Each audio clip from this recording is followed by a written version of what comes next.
Well, so I went to visit Greg Goode, and I came to him through Stephen Wingate, who's a spiritual teacher in Massachusetts.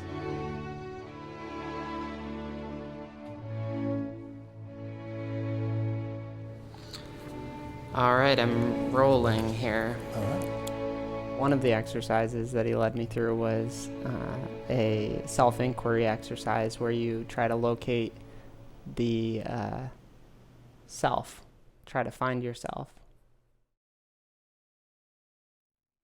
So I'll be talking to you as a interlocutor, as a conversational partner. Most people, you probably feel like you are located somewhere. And let's try to find that. And see if we really do find it.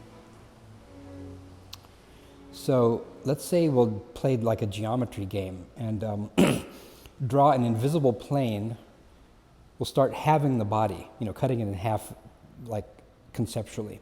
So like at the belt line, let's cut the body in half and put the two halves aside. And so if you had to choose one of those two halves that you thought you were localized in, the upper half or the lower half, which would it be?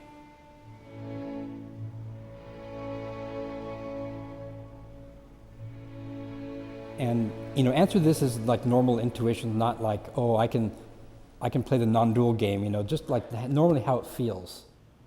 Because actually, to be honest about the feelings is a great way to not like try to do an end run around the intuitions, is a good way to sniff out what we feel and a good way to actually deconstruct it more effectively.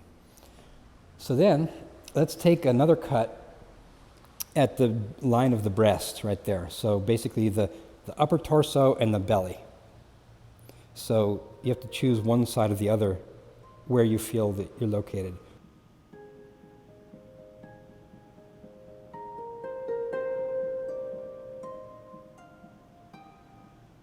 All our cuts are lateral so far. So we're here. I would say I'm above. Okay, so you pointed up towards the head, so that might save us some time.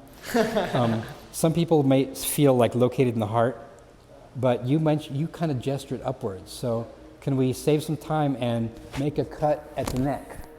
Yep. And you have a firm answer as to which side that would be? All right. That would be above, right? Yeah. Okay.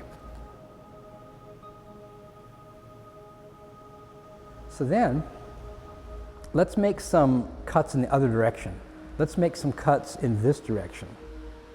Let's cut like right in the middle of the eyes. So right in the middle of the eyes, vertically like this, we're cutting into 3 slices, like the left slice, the middle slice, and the right slice.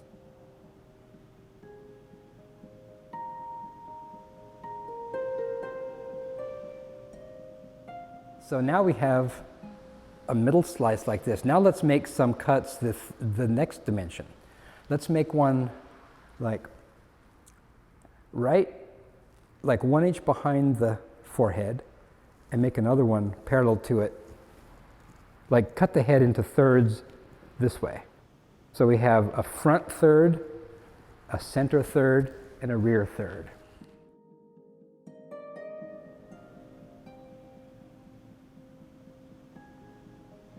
We split me up into lots of subsections and determined that I was in basically behind my eyes in a small kind of spherical shape.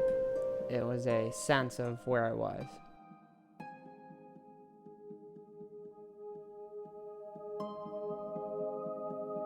Focus on this point, really try to isolate it, really try to focus on it, like feel it. Try to focus on this as strongly as you can and really isolate it and, like we were saying before, amp it up. Based on my sense, it felt like that this kind of thing feels more somehow me, this object in the head. Does the spot itself seem to arise as something you're aware of? Yeah. Well then, that's it. It's an arising object. So no matter how, so we just went through an example of trying to slice as minutely, and we could have gone, more and more and more minutely until we couldn't, piece it more finely than we did. And no matter how finely we sliced it, there was always something that was aware of it. And we feel more on the side of that which is aware of, rather than that which is the object that has arisen.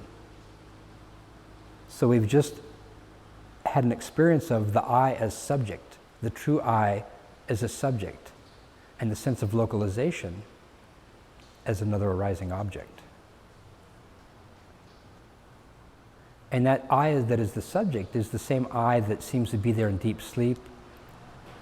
Whether objects arise or not, whether, in trance, in meditation, in times when you're zoned out, like maybe sleeping, dreaming, or daydreaming, or one of those times when you're just seems like conventionally lost in the object or in the zone, as they say, when the notion of subject and object kind of like dissipates for a moment.